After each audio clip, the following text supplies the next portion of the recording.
Tom, one of the decisions that you made when you first arrived was recruiting guys who were going to step into the program older. And you could have cut some corners but didn't. How much of an advantage is it now? That's going to start paying off for you this year, where you got some guys coming in who aren't 16, 17, 18 years old, who are older now in the process. I think you have to be open to having a balance of that, because college hockey, if you look at it, has gotten older. The average freshman is nearing, if you don't know this or not, but it's creeping towards 21 years old. And so contrary to the rest of probably most of the other sports, there is no place to kind of go park and play for a while after high school. And yet junior hockey, American-based junior hockey, and even some Canadian-based junior hockey is trying to keep kids in their system longer and longer. So college hockey has changed a lot, and I think you have to have a balance, kind of like we do this year, where we have some true freshmen, and Mitch Elliott, who I didn't mention, but has had a really good preseason so far, and we're really excited about, and Patrick Kordorenko, another true freshman. And then we have a couple guys who will be turning 21 in their freshman year, including Logan Lambden and Sam Saliba. So I think you need that balance. I think, our recruiting, as crazy as it gets in our sport, it's getting younger, you're getting commitments younger, and yet you're waiting longer for kids to get to school. And we have to find that balance and play that game too, and we will continue to. Tom, year 6 now, got all your own players here, all your own recruits. How much of a personal responsibility do you feel now to have this program make a significant step forward? Well, I've always felt that, Fred, from the first year that I came here. And I've always looked at every player here as my player, whether I recruited them or not. We're hooked together, So actually, Joe Cox and Rhett Holland are players that are still here that were committed here before I came. So we're not quite there, as crazy as that sounds. But I don't look at that. I look at it as I'm their coach and they're my players, and we're in this together, and we have to get to where we want to get to. And I like how things are lining up. I like it a lot, actually. I think when you look backwards and try to learn from areas and how to address it, one of the concerns I had in my first year here and coming out of my first year was the big turnover of players. I think we lost 11 or 12 players that year. And we put in very elaborate plans to try to change that. And here, after all that time, we've got 10 players again, in this class. And so there's some things you just can't control: red shirts, injuries, early departures, things like that. And so to me, there's always a sense of urgency, and yet I don't want to take shortcuts. So I'm very encouraged by the makeup, the look of our group. We're going to have to be patient as guys gain experience. And with the players that we have lined up coming ahead that are committed to us, I'm very, as much and even more optimistic than ever before. But, we want the culture to be a winning championship culture. And to do that, you have to prove it. And so all of us feel motivated, and we always have, to do that as soon as possible. Tom, just in terms of having an offense where things are easier, having a season where offense comes easier, how badly do you want to see that, just for the buzz it creates here? But just for you guys, you've had a few kind of grinded out seasons where that's not the strength. We have, and we have very much so, actually. And I'd love to see the puck go in the net more. And we've recruited to it. We've talked about it. Again, you try to bring in players that have demonstrated that in the past, and then you hope, just because you demonstrated in the past doesn't mean you're going to do it at the next level you go to. You've got to translate that from level to level. So in the group that we have this year, it's probably, from an offensive productivity perspective, probably the best we've had, at least in my time here. And again, they've got to gain experience. But I think there's other components to it. I think the talent level or skill set is one. I think how we're able to play based on the total skill set and depth of our team is a portion of it, systematically. Like, we want to play in your face on the attack. We want our defensemen to be able to be up with the rush, be up in the offensive zone, because we think it's necessary in today's game to do that, to create offense. and we haven't had all those dynamics together. So I'm optimistic that as we gain experience, those things are going to result in more dynamic offensive play. I just thought, you know, if any of you had a chance to watch the exhibition game, again, we spent 0 time on a power play. We didn't score on whatever we had, 6 or 7 opportunities, but boy, did we have great chances. We moved the puck around. Guys had no direction. I mean, it was go out and play. You know, we put 5 guys together in 2 groups, and we were real happy with that. So that was a positive sign, and we've got to get our power play better. We've got to get more offense from our defense, and obviously we got to do a better job creating quality scoring chances. In that particular game, we had 80 shot attempts, and we missed the net like 40 times, and that's not good enough. So we've got lots of improvement to make, but I think we have a lot to work with too. And I think it sells the game, as you mentioned. I think it gets people excited, it gets people entertained, it gets people enthused about the team. It's fun to play. It's way more fun to go score a goal than back check. You got to do both, you know.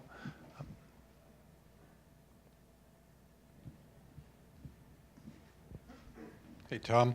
Hi, Fred. I think Canadian teams, for the most part, have improved their competitive level in the last 10, 12 years. So were you satisfied with the increased skill level that you saw from your team? And kind of adding on top of that, you know, I know Osborne and Appleton played the point in the power play quite a bit last year. You know, if you need more scoring, how much of a comfort factor is that they're available to come back and just kind of pick up where they left off? Well, I thought the exhibition game against Toronto was a very good opportunity to play. It was like what I liked about their team was they're usually an older, more mature, physically strong team, and they showed that during the course of the game, which I thought was positive. I'm sure we'll play many teams throughout the season that play at a faster pace. That was their second game in 2 games. At the same time, it was their, I think, 6th game, and we were just on the ice for a day. So I thought it was a good quality exhibition game, and I thought we were able to see guys do some fundamentally good things from a talent perspective. So that was all positive. As it relates to power play, I think we have the potential in our group this year to add pieces that create more dynamics to a power play, so it's not so easy to defend, where we have a combination of one-time shooters, guys who can pass, guys could play on their offside, their strong side. We've got you know, a couple defensemen who could work into the mix, and yet I'm not afraid to play 5 forwards if that's the best thing to do. So I think we have more pieces to potentially work with. Again, I'm going to keep saying this as guys gain experience, because I think a lot of those pieces are young. And then, you know, there are other guys that we didn't give much opportunity to in the exhibition game because we wanted to see some of the new guys. But, you know, kids like Haig and Stangline and Myland, you know, hopefully they can take a step and make a difference and add to the depth, because that will be needed and necessary, and if they do, that could really help us accelerate the process some. Joe, there's guys on your team that can skate faster, guys that probably can lift more in the weight room, but you mentioned he gives you everything every night, and he's probably the toughest kid that you've had, just tough as nails, will go down, block a puck with his face. We watched him last year against Michigan. What does that mean when your captain is your leader in toughness? Maybe not the most talented guy, but the toughest, and his ability for guys to see that. Well, it gives them incredible influence on all the rest of the guys. And I really felt that one of the challenges we had last season, more so than any year that have been here, is I didn't feel that we ever embraced an identity for whatever reason. And that's important for any team. And I think Joe sets a standard every day that's infectious for everybody around him, because he doesn't, if you go against him in practice, you better bring your A game, because he'll run over you at whatever size he is, doesn't matter. He'll run over you. He'll bring you to a different level. So I don't believe in leadership through setting an example, because you got to set a good example. So, but he influences other people, whether it's verbally, how he goes about his business, And he does it in a way that's very infectious. And so we're very fortunate to have a guy like him and we had Mike Ferrantino was much the same way last year. We're going to miss that, not having that around. But Joe steps right into that role, and I can't think of having a better captain than a guy like that. Hey, Tom, I was just reading about the Ron Mason tribute stickers. When you see that sticker on your players' helmets, what are some things that come to your mind as you enter this first season without Ron around this program?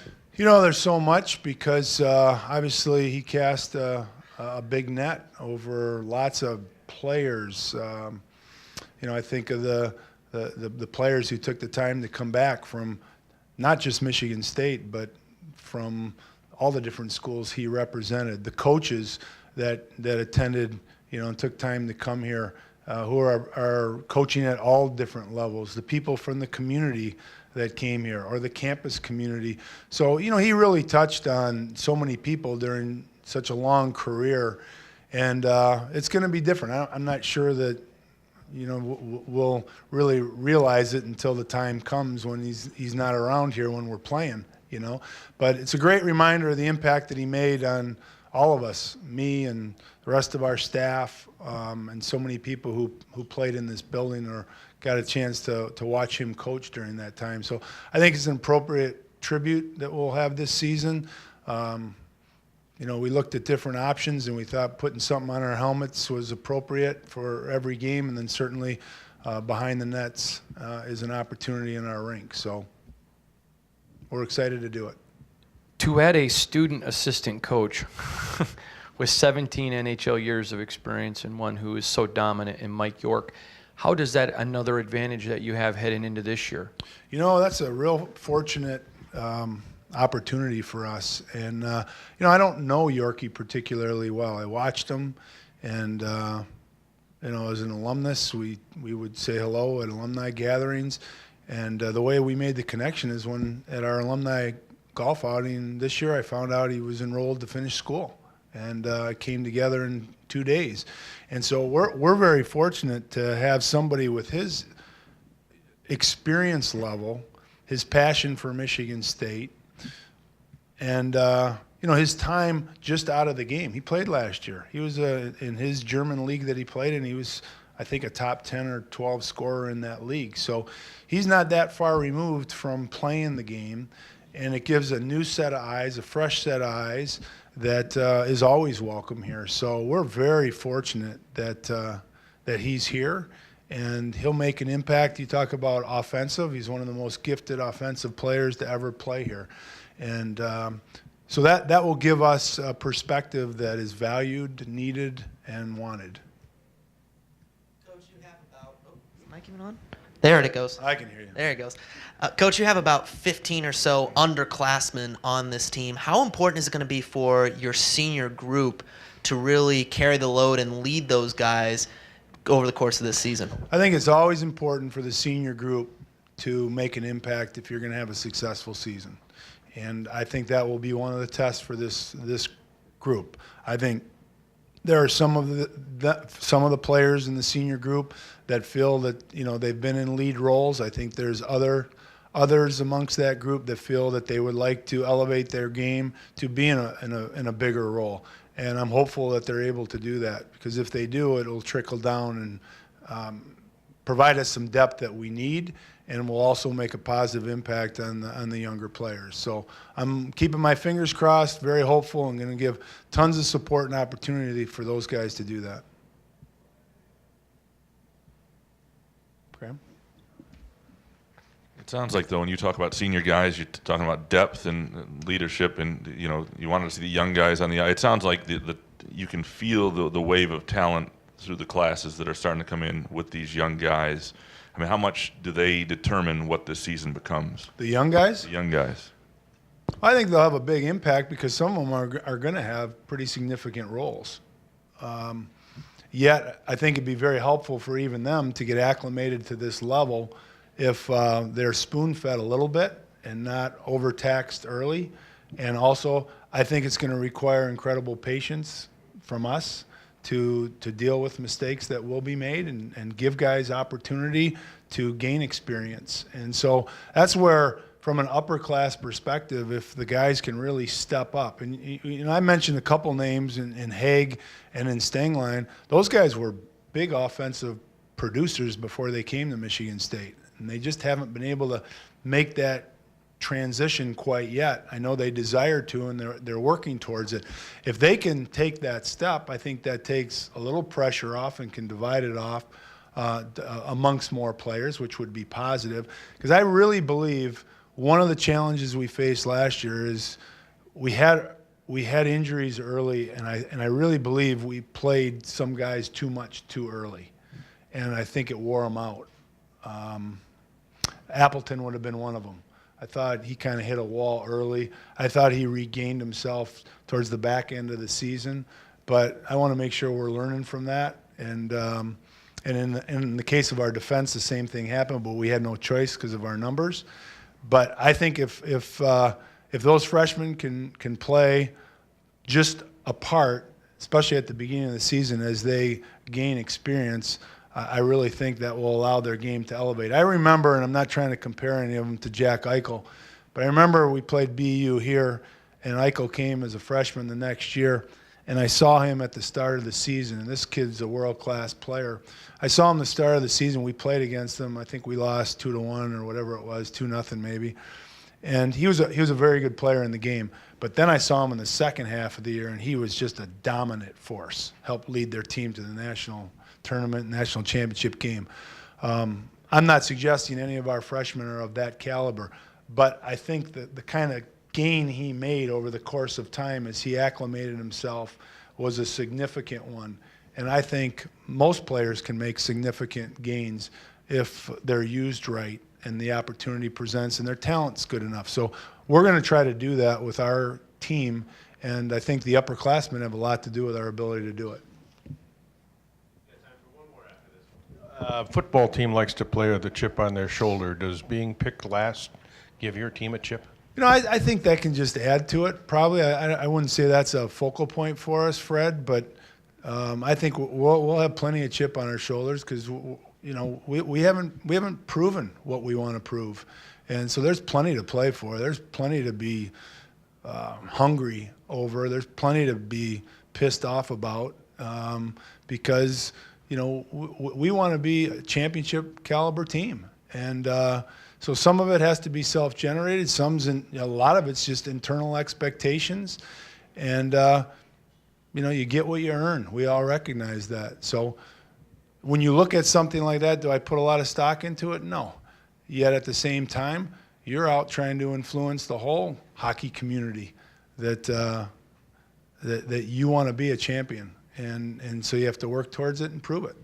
So, yeah, I think anything that we can use to add to the chip, which is already there, we'll build off of.